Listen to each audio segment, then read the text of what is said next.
The lights in the Coalition embassy flickered again, and Taman sighed as he climbed the ladder with his toolkit.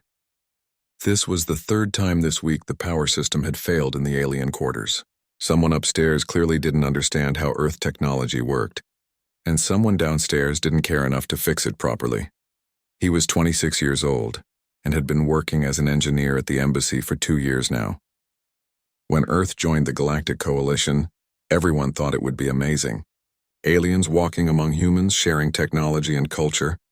The reality was more complicated. Most alien species kept to themselves, viewing humans as newcomers who still had much to learn. The Velothi were the worst about it. They had arrived 6 months ago and immediately demanded their own section of the embassy. They were tall and elegant, with skin that seemed to glow with soft light. Their eyes were large and silver, reflecting everything around them. Beautiful, yes, but also cold and distant. They barely spoke to humans except when necessary. Taman reached the panel and opened it carefully. The wiring inside was a mess. Someone had tried to connect Velothi equipment directly to Earth power without proper converters. He shook his head and began sorting through the tangled wires. "You should not be here." The voice startled him so badly he nearly dropped his wire cutters. He looked down from the ladder and saw a Velothi girl standing in the hallway. She was younger than most of the Velothi he had seen, maybe his age in human years. Her skin glowed with a soft blue light, and her silver eyes watched him with curiosity, rather than the usual Velothi coldness. "I'm sorry," Taman said quickly. "The power system keeps failing. I was sent to fix it." "I see." She stepped closer, looking up at the open panel. "This happens often." "3 times this week." Taman returned his attention to the wires, trying to ignore how nervous he felt. Velothi made him uncomfortable. They always seemed to be judging humans and finding them lacking. "May I watch?" she asked. "I am supposed to learn about human systems." Taman glanced down at her again. She didn't sound like she was judging him. She sounded genuinely interested. "Sure, I guess. It's not very exciting." "I am Lyra," she said. "Taman." He worked in silence for a few minutes, very aware that she was watching his every move. Finally, he found the problem. Someone had crossed 2 power lines that should never touch. He carefully separated them and installed a proper converter between the systems. "Why did that cause the failure?" Lyra asked. Taman blinked. Most Velothi wouldn't bother asking. "The power frequencies are different. Velothi equipment runs at a higher frequency than Earth equipment. Without a converter, the systems fight each other until something breaks. Like 2 languages trying to speak over each other," Lyra said thoughtfully. "Yeah, exactly like that." Taman smiled despite himself. "That was actually a good way to put it." "Do you enjoy this work?" Lyra asked as he closed the panel. "Fixing things?" "Yeah, I do. There's something satisfying about finding a problem and solving it." He climbed down the ladder and packed his tools. "What about you? What do you do here?" "I am a cultural liaison. I am supposed to help Velothi understand human customs and help humans understand Velothi customs." She paused. "It is not going well. Most of my people do not wish to understand humans." Taman was surprised by her honesty. "And you? Do you want to understand us?" Lyra's skin flickered with a brighter blue for a moment. Taman didn't know enough about Velothi to understand what that meant, but it seemed like emotion. "Yes," she said quietly. "I think humans are fascinating. You feel everything so strongly. Joy, sadness, anger, love. My people have forgotten how to feel these things. We have rules for everything, and we follow them without questioning." "That sounds lonely," Taman said without thinking. Lyra's silver eyes met his, and for a moment, he saw something in them that looked very human. Sadness. "It is," she admitted. They stood in the hallway for a long moment, and Taman felt something shift. This wasn't like talking to other Velothi. Lyra was different. She was real. "I should go," Lyra said suddenly, as if remembering where she was. "Thank you for fixing the power." "Wait," Taman said before he could stop himself. "If you want to learn about human customs, I could help. I mean, if you're interested. I know a lot about Earth culture and history." Lyra's skin brightened again. "You would do that?" "Sure, why not?" Taman pulled out his phone and hesitated. "Do Velothi use communication devices?" "We do." Lyra produced a small crystal from her robe. It glowed softly in her hand. "I can receive human transmissions." They exchanged contact information and Taman felt oddly excited about it. He watched Lyra walk away down the corridor, her glowing skin casting soft blue light on the walls. His phone buzzed. It was his brother Daehyun, reminding him about dinner tonight. Daehyun worked as a security officer at the embassy, always serious and always following the rules. He would probably tell Taman that making friends with Velothi was a bad idea. But Taman didn't care. There was something about Lyra that felt right. She didn't look at him like he was inferior. She looked at him like he was interesting. The next day, Lyra sent him a message asking about human music. Taman spent his lunch break explaining different genres and sending her examples. She responded with questions, dozens of them. What made music sad or happy? Why did humans dance? What was the purpose of rhythm? They began meeting in the embassy gardens after work. The gardens were neutral territory where all species could gather. Taman would bring his old guitar and Lyra would sit on the bench beside him, listening with complete attention as he played simple songs. Your people express emotion through sound, Lyra observed one evening. We Velothi express emotion through light. She held up her hand and her skin flickered through different colors. Blue for calm, purple for thought, red for anger, green for joy. That's beautiful, Taman said honestly. It is also limiting, Lyra replied. We cannot hide what we feel. This is why my people learned not to feel. It is easier than being exposed. That's sad, Taman said. Lyra looked at him with those silver eyes. It is. But talking with you, learning about humans, it makes me remember that feeling is not weakness. It is strength, Taman smiled. I'm glad. He didn't know it then. But this moment in the garden with music and starlight and genuine connection would be the memory he held on to in the dark days ahead. When everything fell apart and the rules came crashing down, he would remember the first time he realized that Lyra was not just an alien to him. She was becoming something much more dangerous and wonderful. She was becoming a friend and maybe eventually something even deeper than that. 3 months passed like water flowing downhill, fast and impossible to stop. Taman found himself thinking about Lyra constantly. When he woke up, when he worked, when he tried to sleep, she had become the most important part of his days. They met in the gardens almost every evening now. Taman taught her about human art and literature. He showed her paintings on his tablet and read her poetry. Lyra absorbed everything with an hunger that amazed him. She asked questions about everything, wanting to understand not just what humans did, but why they did it. In return, Lyra taught him about Velothi philosophy. She explained how her people once believed that emotion was sacred. But centuries ago, their leaders decided emotion made them weak. They created laws to suppress feelings, to make everyone think and act the same way. Velothi society became organized and efficient, but it also became empty. We are like beautiful statues, Lyra said one evening as they sat under the stars. Perfect on the outside, hollow on the inside. You're not hollow, Taman said. You feel things deeply. I can see it in your eyes.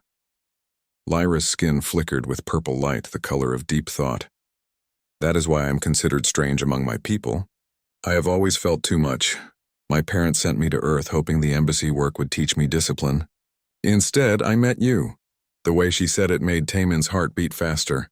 Is that bad? No. Lyra turned to look at him directly. It is the best thing that has happened to me. But it is also dangerous. Dangerous. Why? Lyra was quiet for a long moment. When she spoke, her voice was barely a whisper. There are laws among my people, old laws. One of them forbids relationships with other species, especially species considered inferior. Inferior? Taman felt a flash of anger. That's ridiculous, I know. But my people believe it. They believe humans are too emotional, too chaotic, too young as a species. They call you impure. Lyra's skin flashed red briefly, showing her own anger. I hate that word. There is nothing impure about you or any human. What happens if a Velothi breaks this law? Taman asked, though part of him didn't want to know the answer. Lyra looked away. Public execution. They hang the offender on ceremonial poles for 3 days as a warning to others. It is an old punishment, but it is still enforced. 2 years ago, a Velothi woman fell in love with an alien trader. They hung her in the central plaza of our home world. Everyone was forced to watch. Taman felt cold despite the warm evening air.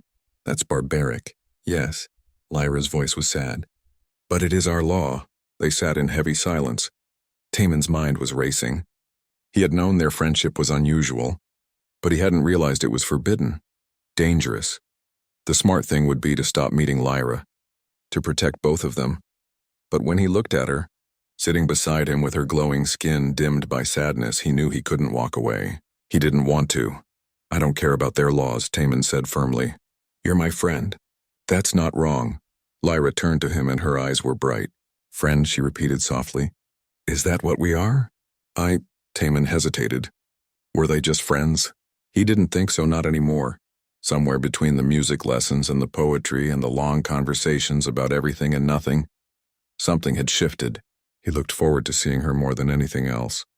When she smiled, his whole day felt brighter. When she was sad, he wanted to fix it. "I don't know," he admitted. "Maybe we're more than friends." Lyra's skin blazed with green light, bright and beautiful. Joy. "I hoped you would say that. I have been so confused. My people do not have words for what I feel when I am with you, but humans do. You call it love, do you not?" Taman's breath caught. Love, was that what this was? He thought about the Velathi woman who had been executed for loving someone from another species. He thought about the danger Lyra would be in if anyone found out. "Yes," he said anyway. "We call it love." Lyra reached out slowly and took his hand. Her skin was warm and soft, and it glowed brighter where they touched. "I love you, Taman. I know it is forbidden. I know it is dangerous. But I cannot stop feeling this way." "I love you too," Taman said. And saying it out loud made it real and terrifying and wonderful all at once. They sat together holding hands. And for a little while the rest of the universe didn't matter. There were no laws, no rules, no species barriers. Just two people who had found something rare and precious. But reality couldn't be ignored forever. Taman's friend Minji cornered him at work the next day. She was a fellow engineer, sharp and observant, and she had known Taman since they were children. "You need to be careful," she said quietly as they worked on a maintenance panel together. "What do you mean?" "I see how you look at that Velathi girl. I see you meeting her every evening. People are starting to notice, Taman." "We're just friends," Taman said, but even as he said it, he knew it sounded false. Minji gave him a look. "Don't lie to me. I know you better than that. And you need to understand how serious this is. The Velathi have already complained to embassy administration about humans being too friendly. They don't want cultural exchange. They want separation. That's their problem, not mine. It will be your problem if they decide you're breaking their rules." Minji grabbed his arm, forcing him to look at her. "I care about you. I don't want to see you hurt. And I definitely don't want to see that girl hung on a pole because she made the mistake of falling for a human." Those words hit Taman like cold water. He had been so caught up in his feelings that he hadn't fully considered what they meant for Lyra. She was the one in real danger. "If her people found out, she would pay the price. What should I do?" he asked quietly. "End it. Now. Before it's too late." Minji's voice was gentle but firm. "I know it hurts, but some things aren't worth dying for." Taman wanted to argue, but he couldn't. Minji was right. The smart choice was to walk away. That evening, he went to the gardens planning to tell Lyra they had to stop seeing each other. It was the responsible thing to do. The safe thing, but when he saw her waiting on their bench, her face lighting up with green joy when she spotted him, all his resolve crumbled. "I was worried you would not come," Lyra said. "I almost didn't." Taman sat beside her. "Someone warned me today. They said we're being too obvious. They said we could get caught." Lyra's glow dimmed. "They are probably right. I have noticed other Velathi watching me, questioning where I go in the evenings. Maybe we should stop," Taman forced himself to say. "Maybe this is too dangerous. Is that what you want?" Lyra asked. Taman looked at her, really looked at her, at the way her silver eyes reflected the stars, at the nervous way her skin flickered between colors as she waited for his answer, at the small hopeful smile on her lips. "No," he admitted. "It's not what I want at all." "Then we continue," Lyra said simply. "We will be careful. We will be smart. But I will not give you up. Not for laws written by people who have forgotten how to feel. Not for anything." And so they continued, stealing moments together whenever they could, always looking over their shoulders, always afraid. Love mixed with fear created something sharp and intense. Every meeting felt like it might be their last. Every touch felt precious. They were careful, but not careful enough. Because somewhere in the shadows of the embassy, someone was watching. His name was Corvin, and he was a Velothi observer assigned to monitor cultural compliance among his people on Earth. He was old by Velothi standards, his skin a dull gray that barely glowed at all. He had lived through the Great Reformation when the Velothi elders had established the purity laws. He believed in those laws with absolute certainty, and he had noticed Lyra's strange behavior. She was gone too often. She smiled too much. Her skin glowed with colors that proper Velothi suppressed. Worst of all, she spent time with humans. He had seen her in the gardens with that human male, the engineer. They sat too close. They talked too freely. They looked at each other with eyes that suggested forbidden feelings. Corvin decided to investigate. He accessed the embassy security systems and began reviewing footage from the past few months. What he found confirmed his worst suspicions. Hours of footage showing Lyra and the human together. Talking, laughing, holding hands. In one clip, the human played music for her. In another, they sat with their heads close together, reading from the same device. The evidence was undeniable. This was not simple cultural exchange. This was a relationship, a violation of sacred law. Corvin felt no satisfaction in being right. He felt only disgust and anger. How could Lyra dishonor herself and her people this way, with a human no less? The most emotional and chaotic species in the coalition. He compiled the evidence and submitted a formal complaint to the Velothi High Council. They responded within hours. The council took violations of purity law very seriously. They ordered Corvin to detain Lyra immediately and to inform the human that he was banned from all Velothi sections of the embassy. Corvin moved quickly. He knew Lyra would be in the gardens tonight. She went there every evening to meet her human. He arranged for Velothi security to accompany him and waited. Taman arrived first, carrying his guitar as usual. He sat on the bench and began tuning the strings, a small smile on his face. The smile of someone looking forward to seeing the person they loved. It made Corvin's disgust deepen. Humans were so openly emotional, so uncontrolled. They were exactly what the purity laws were designed to protect Velothi from. Lyra arrived minutes later. Her skin was glowing bright green with joy. She practically ran to the bench, and when she saw the human, her whole face lit up in a way that was painful to watch. So much feeling. So much weakness, Taman, she said warmly, sitting beside him. I have been thinking about what you said yesterday, about human poetry. I want to try writing something. Will you help me? Of course, the human replied. I'd love to, Lyra. Corvin stepped out from the shadows and 2 security officers appeared behind him. You will come with us now. Lyra's skin flashed white with shock. The human stood up quickly, putting himself between Lyra and Corvin. What's going on? This does not concern you, human. Step aside. Like hell I will. The human's voice was hard. What do you want with Lyra? She has violated Velothi law. She must answer to the High Council. Corvin gestured to the security officers. Take her. No. Lyra stood up, her skin flashing red with fear and anger. Please, Corvin. I have done nothing wrong. You have dishonored yourself and your people by consorting with an inferior species. You know the law, Lyra. You knew the consequences. Taman grabbed Lyra's hand. Don't let them take you. We'll figure this out. Remove the human, Corvin ordered. Before Taman could react, more security appeared. But these were coalition security officers, including a human in uniform who Corvin recognized as the engineer's brother. The brother looked pained but determined. I'm sorry, Taman, the brother said. You need to come with me. Daehyun, what are you doing? My job. The Velothi have filed formal charges. This is an internal alien matter. We're not allowed to interfere. Daehyun's voice was strained. Please don't make this harder than it already is. They're going to kill her. Taman shouted. You know what they do to Velothi who break their laws. Are you really going to stand there and let it happen? Daehyun's face was torn with conflict, but he held firm. Coalition rules are clear. Each species handles their own internal discipline.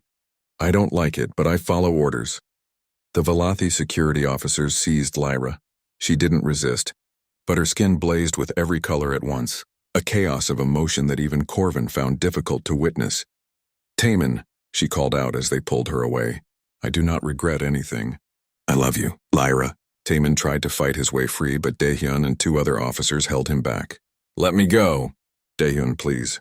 Corvin watched as they dragged the human away in one direction and escorted Lyra in another. The human was screaming, fighting against the officers with desperate strength.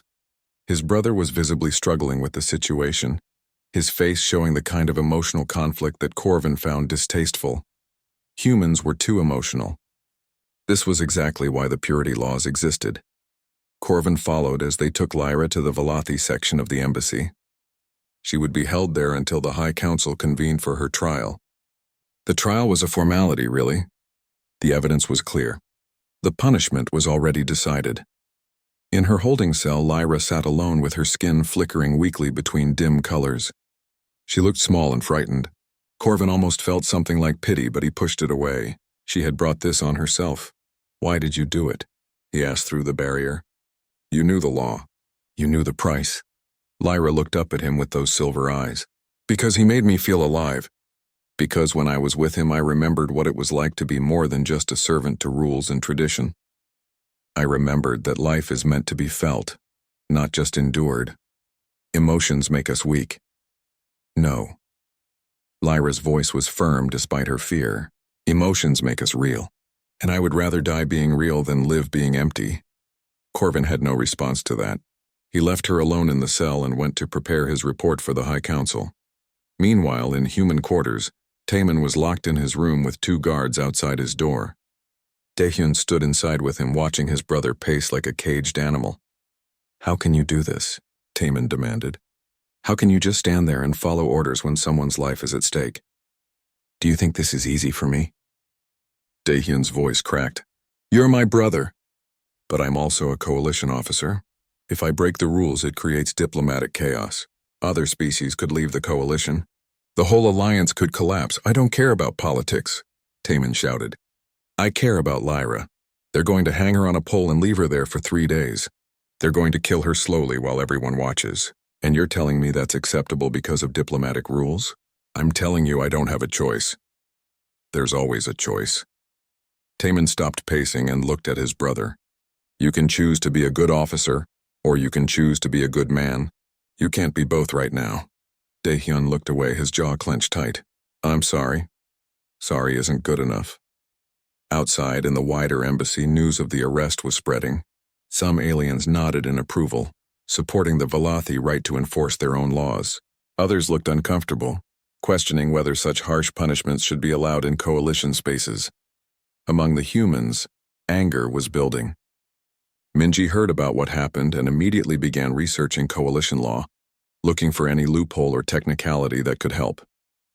Other engineers and embassy staff started organizing, talking about protests and appeals, but all of it felt too slow.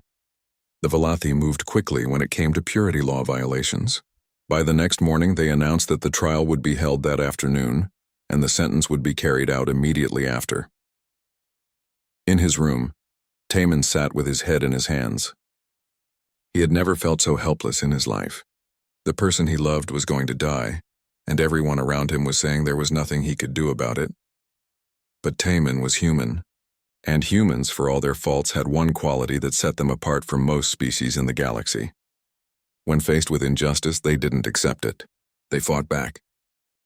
The Velothi Council chamber was built in the center of their embassy section, a circular room with high ceilings and walls that glowed with soft light.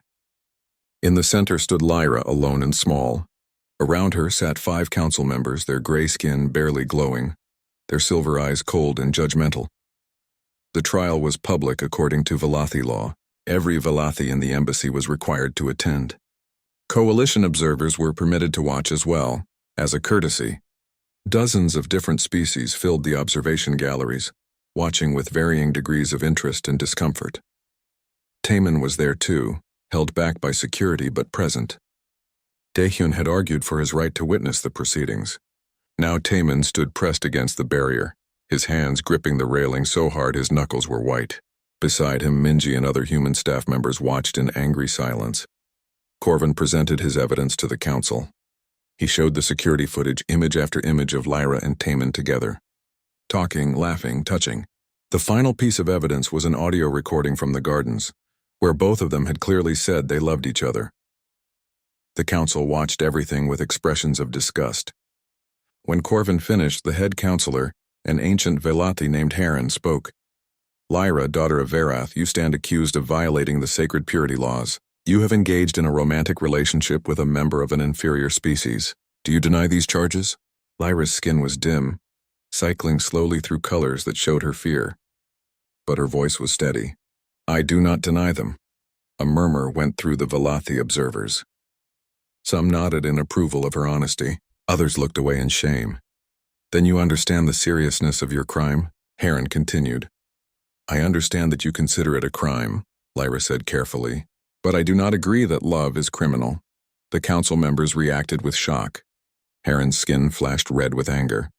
You dare question the wisdom of our laws? I dare question any law that punishes feeling.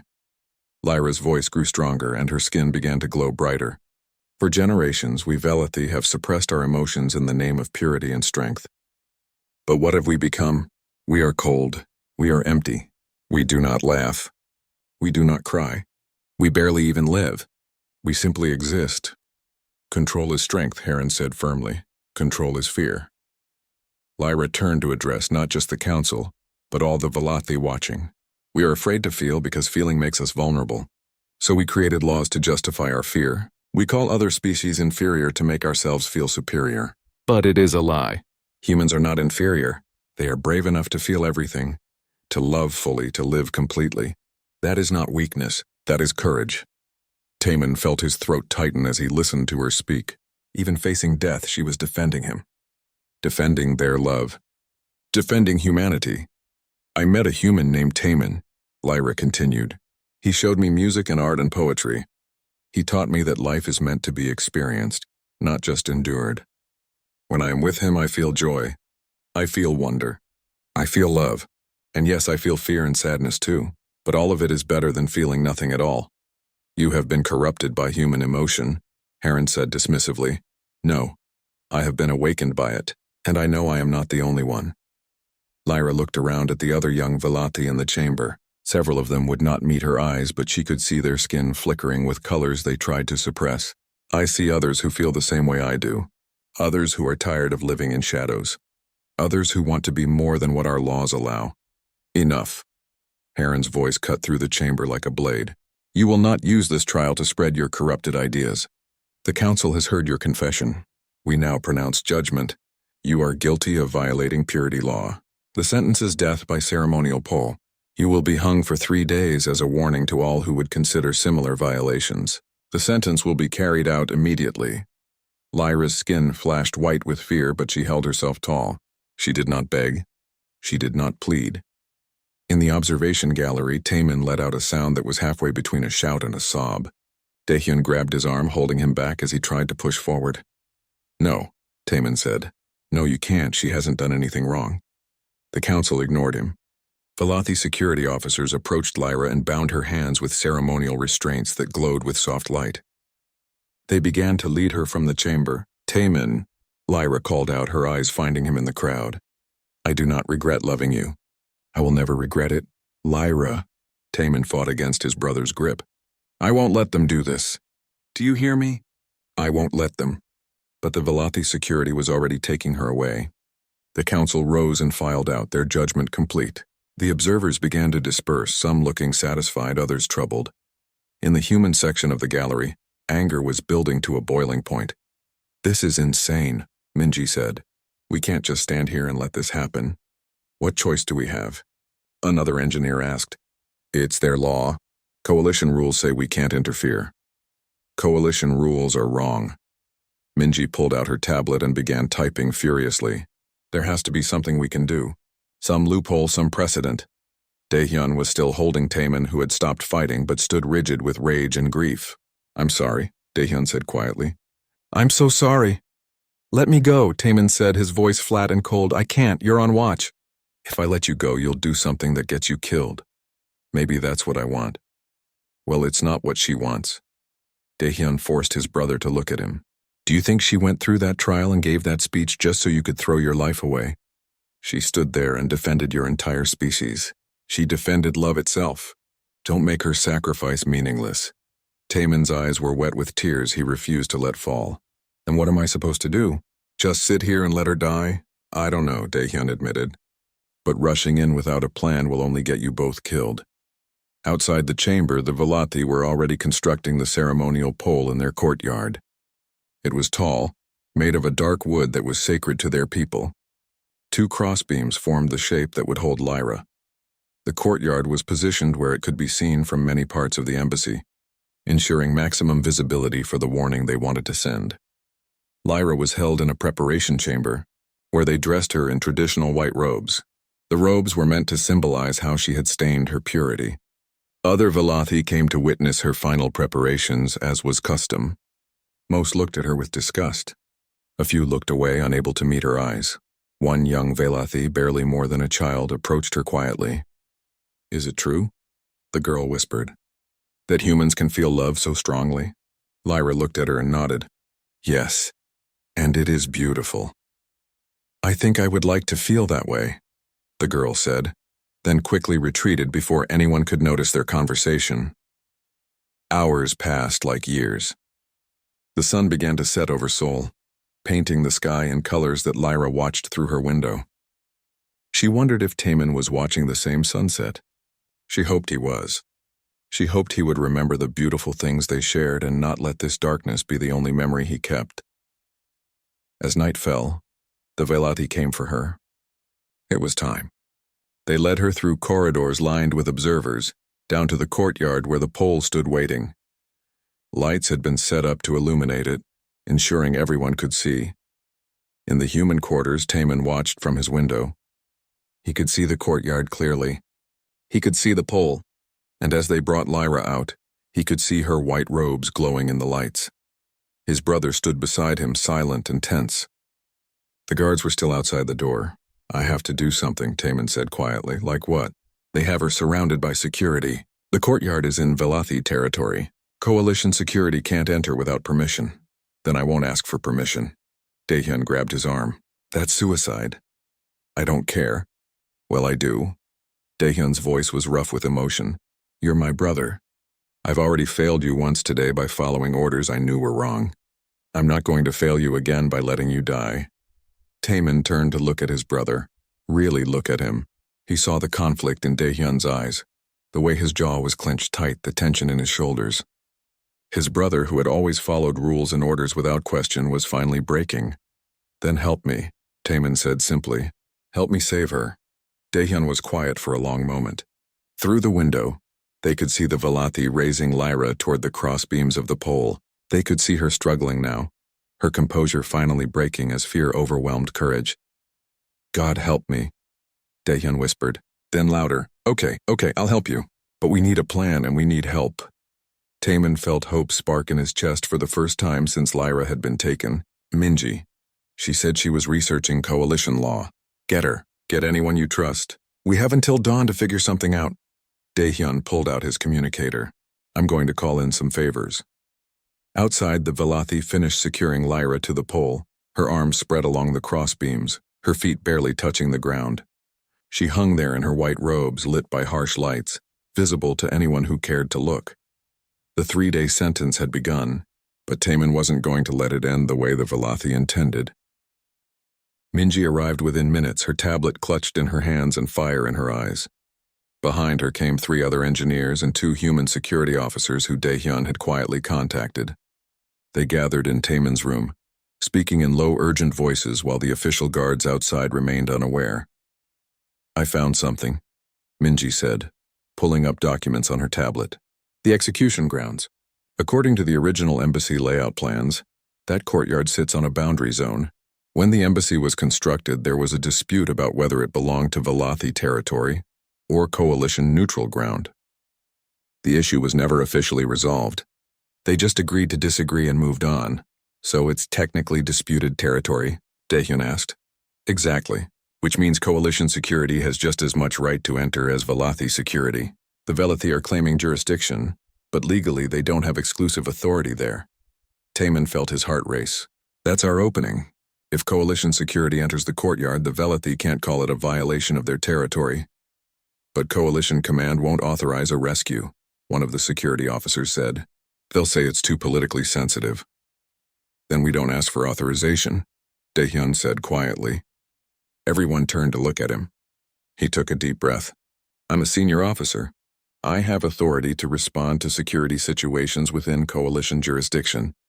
If I determine there's a threat in a disputed zone, I can deploy a security team. They'll court-martial you for this, the other officer warned. Probably. Daehyun looked at his brother. But some things matter more than following orders. Taemin grabbed his brother's shoulder. Thank you. Don't thank me yet. We still need to get past Velathi's security. Get Lyra down from that pole and get out before they can stop us. That courtyard is going to be guarded. I can help with that, Minji said. The power systems. I can create a distraction. If I overload the grid in the Velathi section, it'll cause a blackout. Their security systems will go offline. They'll be blind for at least a few minutes. A few minutes isn't much time, one of the engineers said. It's enough. Taemin was already moving, gathering equipment. I know the embassy layout better than anyone. I know where every access panel is, every maintenance corridor. I can get to that courtyard fast. We'll need cutting tools, Daehyun said, shifting into tactical mode. Those ceremonial restraints are made from Velathi crystal. They're strong. We'll also need a medical team standing by. After hanging for hours, she'll be in bad shape. They planned quickly, everyone contributing ideas and solving problems. Taemin felt a strange clarity settle over him. Fear was still there, but it was buried under determination. He was going to save Lyra, he had to. The alternative was unthinkable. We go in 2 hours, Daehyun decided. That's enough time to get everything in place, but not so long that the Velathi finish their security preparations. They're expecting a 3-day sentence. They won't be anticipating an immediate rescue attempt. The next 2 hours felt like the longest of Taemin's life. He watched through the window as Lyra hung on the pole, her white robes moving slightly in the night breeze. Her skin had stopped glowing almost completely, dimmed by exhaustion and pain. Velathi guards stood at the courtyard entrance, but otherwise the area was quiet. Most observers had left after the initial spectacle. Minji worked on her tablet preparing the power overload. The security officers checked their equipment and reviewed the layout plans. Daehyun coordinated with a few trusted allies, building a small team willing to risk their careers for this. Finally, it was time. Everyone ready? Daehyun asked. Nods all around. Minji, trigger the blackout on my mark. Taemin, you'll go in first with the cutting tools. Fast and direct. We'll be right behind you providing cover. Once we have her, we retreat to Coalition Medical. The doctors there have agreed to protect her as a patient. The Velathi can't touch her in a medical facility without risking a major incident. What about after she recovers? One officer asked. They'll still want her. One problem at a time, Daehyun said. Right now we focus on getting her down alive. Ready? Move. They left Taemin's room quickly, the official guards outside too surprised to react before they were gone. Minji split off toward the power control center. The rest headed for the maintenance corridors that would take them to the courtyard's edge. Taemin led the way, moving through passages he had walked hundreds of times during his repair work. His hands were steady despite his racing heart. Behind him, he could hear his brother and the others following. Minji's voice came through their communicators. In position. Ready to trigger on your signal. They reached the maintenance access that opened near the courtyard. Daehyun held up his hand, counting down silently. 3, 2, 1.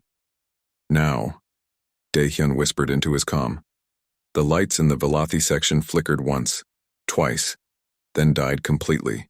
Emergency lighting kicked in, but it was dim and left many shadows. Alarms began blaring as the Velathi security systems went haywire from the power surge. Go! Daehyun shouted. Taemin burst through the access panel into the courtyard. The guards at the entrance were looking toward the main building, confused by the blackout. In the dim emergency lighting, Taemin could see Lyra hanging from the pole, her head down, barely conscious. He ran. His feet pounded against the ground. The guards noticed him and shouted, but Daehyun and the other officers were already engaging them, creating a barrier between Taemin and the Velathi security. Taemin reached the pole and looked up at Lyra. I'm here, he called out. I've got you. Lyra's head lifted slightly. Her eyes opened, unfocused at first, then widening with recognition. Taemin? Her voice was barely a whisper. You should not be here. I'm exactly where I should be. He pulled out the crystal cutting tool and began working on her restraints. The Velathi crystal was harder than he expected. The tool was designed for it, but it still took time. Just hold on a little longer. Behind him, he could hear shouting, the sounds of a fight. More Velothi security was arriving. Daehyun was shouting orders, his team holding the line but being pushed back. "Taemin, hurry!" his brother yelled. The first restraint broke. Lyra's left arm fell free. Taemin moved to her right side, working as fast as he could. The crystal was thick here, reinforced. The cutting tool whined with effort. A Velothi guard broke through the human security line and rushed at Taemin. Before he could reach them, Minji appeared from another access point and tackled the guard, both of them hitting the ground hard. "I've got him," Minji shouted. "Keep going." The second restraint broke. Lyra fell forward and Taemin caught her. She was heavier than he expected, weak from hours of hanging. He lowered her carefully to the ground. "Can you walk?" "I do not know." Lyra tried to stand, but her legs buckled. The circulation had been cut off too long. "Then I'll carry you." Taemin got his arms under her and lifted. She was lighter than a human would be. Her species naturally slight, but she was still a full person. He staggered slightly, then found his balance. "Fall back," Daehyun ordered. "Everyone move." They retreated toward the maintenance corridor, Daehyun's team providing covering fire. Not real weapons, just stun devices, but enough to slow the Velothi guards. Minji scrambled up from the ground and ran with them. They made it to the corridor entrance. Taemin went through first, still carrying Lyra. The others followed, and Daehyun came last, sealing the access panel behind them. "They'll cut through that in minutes," one officer said, "then we run." Daehyun took point, leading them through the maze of maintenance passages. Behind them, they could hear the sounds of the Velothi trying to force the panel open. Taemin's arms were burning, but he didn't slow down. Lyra's head rested against his shoulder, her breathing shallow but steady. "Almost there," he told her. "Just a little further." They burst out of the maintenance corridor into the Coalition Medical Center. The doctors were waiting, alerted by Daehyun's earlier message. They took Lyra from Taemin's arms and rushed her into an examination room. A doctor, an older woman named Yoonhee, blocked the corridor as Velothi security arrived moments later. "This is a medical facility," she said firmly. "That patient is under my care. You have no authority here." Corvin pushed through the Velothi guards, his skin glowing red with rage. "She is a criminal. She must be returned to complete her sentence. She is a patient who is suffering from exposure and circulation damage. I am treating her. If you want to file a formal complaint, go through proper channels. But you will not take her from my medical bay. This is an outrage," Corvin shouted. "The human interfered with Velothi justice. They invaded our territory. They violated—" "Actually," Minji interrupted, stepping forward with her tablet, "they violated disputed territory. According to embassy records, that courtyard's jurisdiction was never officially determined. Coalition security had every right to enter. And since the patient was found in Coalition-accessible territory and was in medical distress, it was entirely appropriate to render aid." Corvin looked like he wanted to attack her. Daehyun stepped between them, his hand on his weapon.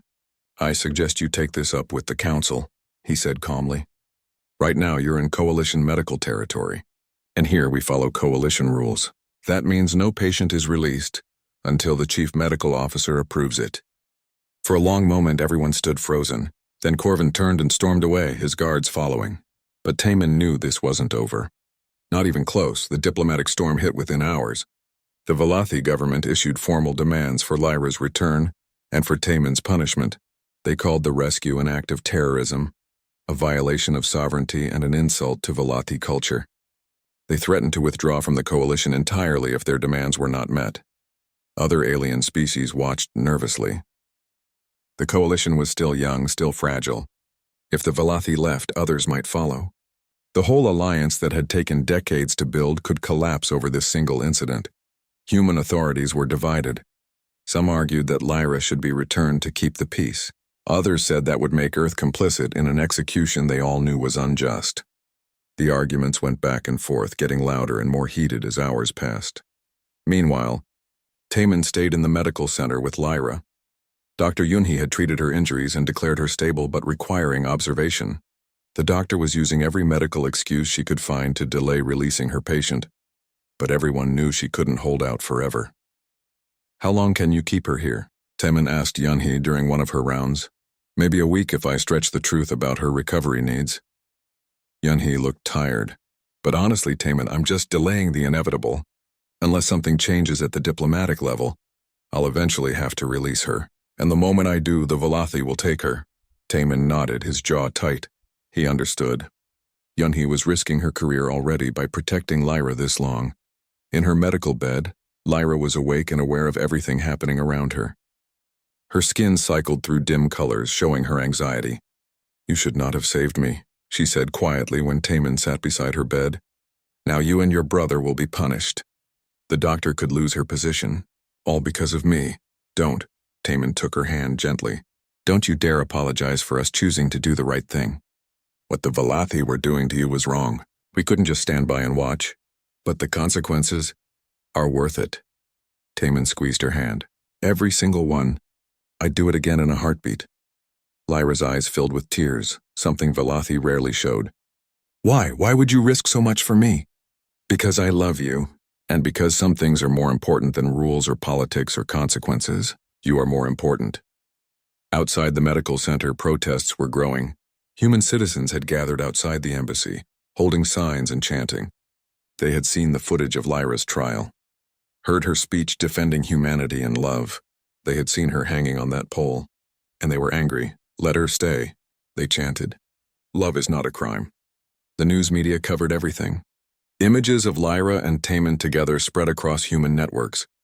Her speech at the trial was translated and shared millions of times. People who had never heard of the Velothi purity laws were learning about them now, and they were horrified. Public opinion on Earth was overwhelmingly on Lyra's side. But public opinion couldn't change interstellar law. Daehyun, meanwhile, was in a meeting with Coalition Command. As expected, he was being called to answer for his actions. The meeting room was full of senior officers, all of them looking stern. "You violated protocol," the commander said. "You entered disputed territory without authorization. You engaged Velothi security forces. You interfered with an internal alien matter. Do you deny any of this?" "No, sir," Daehyun said calmly. "I don't deny it." "Then you understand you'll face a court-martial?" "I understand, sir. But I want to state for the record that I don't regret my actions. The Velothi were executing someone for the crime of feeling love. That's not justice. That's cruelty. And I will not stand by and watch cruelty happen when I have the power to stop it." Several officers shifted uncomfortably. The commander sighed. "Officer Daehyun, we understand your position. Many of us even sympathize. But you must understand the larger picture. If we don't respect alien cultural practices, even ones we find distasteful, the entire coalition falls apart. With respect, sir, there's a difference between cultural practices and human rights violations, or in this case, sentient rights violations. The Velothi can have their purity laws, but when those laws involve killing someone for having feelings, that crosses a line. That's not your decision to make." "Maybe it should be someone's decision," Daehyun said firmly. "Because right now we're saying that diplomacy is more important than life. We're saying that keeping peace is more important than doing what's right. And I don't accept that." The meeting ended without resolution. Daehyun would face a hearing in the coming days. His career was effectively over, but he had known that when he made his choice. Minji, meanwhile, was working on something different. She had noticed something during her research into coalition law. There was a provision, rarely used, that allowed for asylum requests in cases of persecution. If Lyra formally requested asylum from Earth, it would complicate the Velothi demands significantly. She brought the idea to Taemin. "It's not a perfect solution," she explained. "The Velothi could still argue that it doesn't apply, but it would force a formal review process. That buys time, and time is what we need right now." "Would Lyra qualify?" "I think so. She's being persecuted for her beliefs and for a consensual relationship. Those are recognized grounds for asylum in most human legal systems. The question is whether coalition law recognizes them." Taemin presented the idea to Lyra. She considered it carefully, her skin flickering with thoughtful purple light. "If I request asylum," she said slowly, "I can never go home. I would be exiled from my people forever." "Is that different from being executed?" Taemin asked gently. "No, but it is final in a different way. Execution would end my life, but my people would remember me. Exile means I cease to exist in their eyes. It means giving up everything I was before I met you." "I know." Taemin wanted to tell her not to do it, that they would find another way. But he didn't know if there was another way. I can't make this choice for you, but I can promise that if you choose asylum, if you choose to stay here, you won't be alone. You'll have me. You'll have people who care about you. You'll have a chance at a life where you can feel and love without fear. Lyra looked at him for a long moment. Then she smiled and her skin glowed bright green. Then I choose asylum. I choose life. I choose you. Minji filed the asylum request immediately. As she predicted, it created chaos in the diplomatic channels. The Velothi were furious, claiming asylum law didn't apply to internal criminal matters. Human lawyers argued that persecution was persecution, regardless of what laws were used to justify it. While the lawyers fought, something unexpected began to happen within the Velothi community. A young Velothi named Nira, who had been present at Lyra's trial, began speaking out. She posted messages on coalition networks about how Lyra's speech had affected her. She talked about growing up in a society where emotion was forbidden, where she had to hide what she felt every day. She talked about the loneliness of living among people who couldn't or wouldn't connect on an emotional level. Lyra was brave enough to say what many of us feel, Nira wrote. She was willing to die for the truth, and now humans are willing to risk their alliance to save her. Perhaps it is time we Velothi asked ourselves why we defend laws that require such cruelty. Other young Velothi began responding. Not all of them and not publicly at first. But private messages flowed to Nira, to human advocates, to coalition mediators. A picture began to emerge of a generational divide within Velothi society. The older generation clung to the purity laws, but many younger Velothi questioned them. The movement was small, but it was growing. And it was making the Velothi High Council nervous. Ambassador Su-hyun, Earth's chief representative to the coalition, saw an opportunity. She was a skilled negotiator who had been watching events unfold with sharp attention. She proposed a formal debate on the issue of cultural sovereignty versus universal rights, to be held before representatives of all coalition species. We cannot resolve this through threats and demands, she argued. We need to address the fundamental question. Do sentient beings have certain rights that transcend cultural differences? Or is each species free to define its own standards no matter how harsh?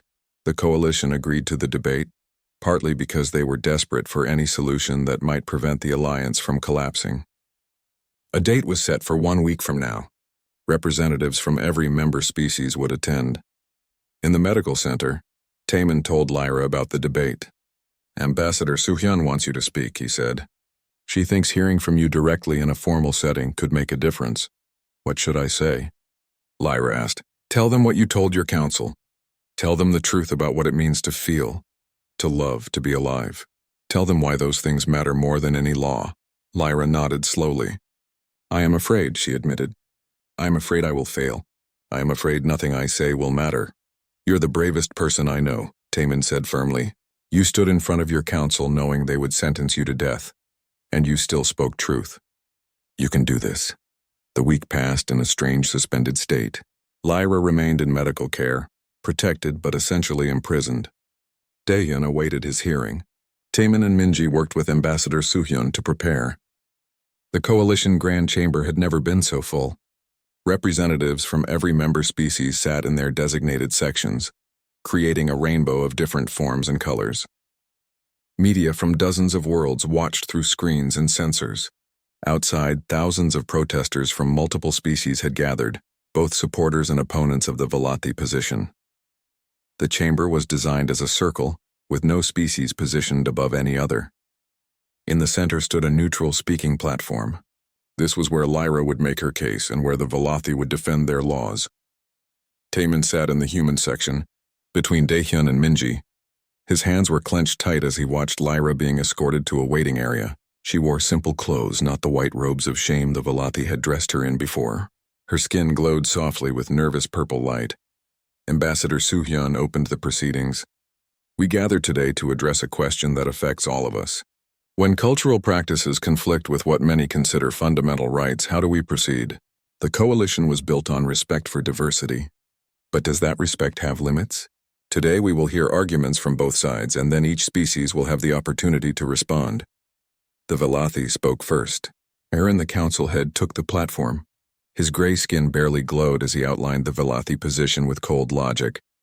The purity laws have governed Velothi society for 300 cycles, he said. They were established to prevent chaos, to maintain order, to ensure our people remained strong and unified.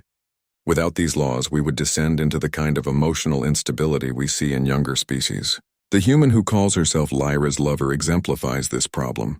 He acted on emotion without considering consequences. He violated our sovereignty because he felt strongly about a situation. This is exactly the kind of weakness our laws prevent. Heron continued, building his argument. Cultural sovereignty was sacred. Each species had the right to govern itself according to its own values. If the coalition overruled the Velothi, it would set a dangerous precedent. Soon every species would be interfering in each other's affairs and the alliance would collapse into conflict. It was a logical argument, well presented. Taman could see several species nodding in agreement. The older species especially seemed to value sovereignty and tradition. Then it was Lyra's turn. She walked to the platform slowly, her skin flickering through colors as every emotion she felt played across her surface. Fear, determination, hope, sadness. Unlike Heron's controlled presentation, Lyra's feelings were visible for everyone to see. "My name is Lyra," she began, her voice quiet but clear. "I was born on the Velothi homeworld. I was raised to believe that emotion was weakness. That feeling deeply was a flaw to be corrected. That loving someone from another species was the worst crime I could commit." She paused, looking around at all the different species watching her. "I do not stand here today to argue that my people are wrong about everything. Velothi culture has given us beautiful art, complex philosophy, and deep spiritual traditions, but the purity laws are not part of that beauty. They are fear dressed up as strength." Her skin glowed brighter as she spoke, confidence growing. 300 cycles ago, my ancestors made a choice. They decided that controlling emotion was better than experiencing it. They decided that isolation was better than connection. They decided that punishing love was necessary to maintain order. But what did that choice cost us? Lyra activated a display showing images of Velothi society. The images showed beautiful architecture, advanced technology, orderly cities. But they also showed something else. Every Velothi in the images had the same dim gray skin, the same controlled expression, the same empty eyes. "We are not weak because we feel nothing," Lyra said. "We are empty. We go through our lives without joy, without passion, without deep connection to others. We exist, but we do not truly live, and we punish anyone who dares to want something more." She told her story then, meeting Taman, learning about human culture, discovering what it felt like to laugh, to be excited, to care deeply about another person. "He taught me to play music," she said. "Something my people abandoned generations ago because it stirred too much emotion. He taught me poetry, art, the beauty of expressing feelings through creation. He did not corrupt me. He awakened me." Taman felt his throat tighten as he watched her speak. She was magnificent, standing there exposed and vulnerable and utterly honest. "When I told Taman that I loved him, I knew I was breaking Velothi law. I knew the consequences, but I also knew that living without that love would be a worse punishment than death. Because a life without feeling, without connection, without the freedom to love who you choose, that is not a life. That is just survival." Lyra's skin began to cycle through every color, a brilliant display of emotion. "The Velothi Council says their laws maintain order. But order built on suppressing who we are is not peace. It is prison. They say emotion makes us weak. But I say that courage is not the absence of feeling. Courage is feeling everything and choosing to act anyway." She turned to face the Velothi section directly. "I see young Velothi in this chamber. I see their skin flickering with colors they try to hide. I know I am not the only one who feels trapped by these laws. I know there are others who want the freedom to be themselves, to feel fully, to love freely. The purity laws do not protect us. They diminish us." Then Lyra did something unexpected. She began to sing. It was a traditional Velothi song, one from before the Reformation, when music was still part of their culture. The melody was haunting and beautiful, and her voice carried through the chamber without need for amplification. The song told the story of two stars who loved each other but were forbidden to touch. They circled each other for eternity, always close but never together, growing dimmer with each cycle. It was a sad song but also beautiful, and as Lyra sang it, several young Velothi in the audience began to glow brighter, their skin showing colors they had been suppressing. When the song ended, silence filled the chamber. Even Heron looked shaken, though he tried to hide it. That song represented everything the Reformation had tried to erase. Hearing it again after centuries was shocking for many Velothi. Lyra spoke again, her voice gentle now. I am not asking the Coalition to destroy Velothi culture. I am asking for recognition that some things transcend culture. The right to feel. The right to love. The right to exist as who you are without fear of execution. These are not human rights or Velothi rights. They are living being rights. They belong to all of us. She looked at Taman then, her silver eyes finding him in the crowd. A human risked everything to save me. His brother violated orders. His friends endangered their careers. They did this not because they are reckless, but because they believe that life and love matter more than politics. They believe that some injustices cannot be tolerated, no matter what laws support them. And they are right. Lyra turned back to the assembly. If the Coalition stands for anything, it must stand for this. We are different species, yes. We have different cultures, different beliefs, different ways of living, but we are all alive. We all feel, and we all deserve the freedom to love without fear. She bowed and stepped down from the platform. The chamber erupted in response. Some species applauded, others argued loudly. The Velothi section was in chaos, with young and old members clearly disagreeing. Then something happened that no one expected. Nira stood up from the Velothi section and walked to the platform. She was trembling, her skin flickering rapidly with fear and determination. My name is Nira, she said. I am Velothi, and I support Lyra's request for asylum. Gasps echoed through the chamber. A Velothi speaking against their own council was almost unheard of. Heron stood up, his skin flashing red with rage. You have no authority to speak here. I have the authority of truth, Nira said, her voice shaking but clear. Lyra spoke for many of us who have been afraid to speak for ourselves. We are tired of hiding what we feel. We are tired of living in fear of our own emotions. We are tired of watching our people become hollow shells following ancient laws that no longer serve us. More young Velothi stood up, one by one, then more. Within minutes, nearly half the Velothi section was standing. They did not all speak, but their stance said everything. Change was no longer coming. It had arrived. Ambassador Suhyun stepped forward to restore order. The council will now hear responses from each member species. One by one, representatives spoke. The older species mostly supported cultural sovereignty, arguing that interfering with Velothi law was dangerous. But the younger species, those who had joined the coalition more recently, spoke in favor of establishing minimum standards for sentient rights. The humans spoke last. Ambassador Suhyun took the platform, her voice calm but powerful. Earth has only been part of the coalition for a few years. We are young and we know it. But youth sometimes allows us to see clearly what others have grown accustomed to. We see an injustice here. Not a cultural difference, but a fundamental violation of life and liberty. She pulled up data on her display. Since joining the coalition, we have documented 43 cases across various species where individuals were punished for consensual relationships that violated cultural laws.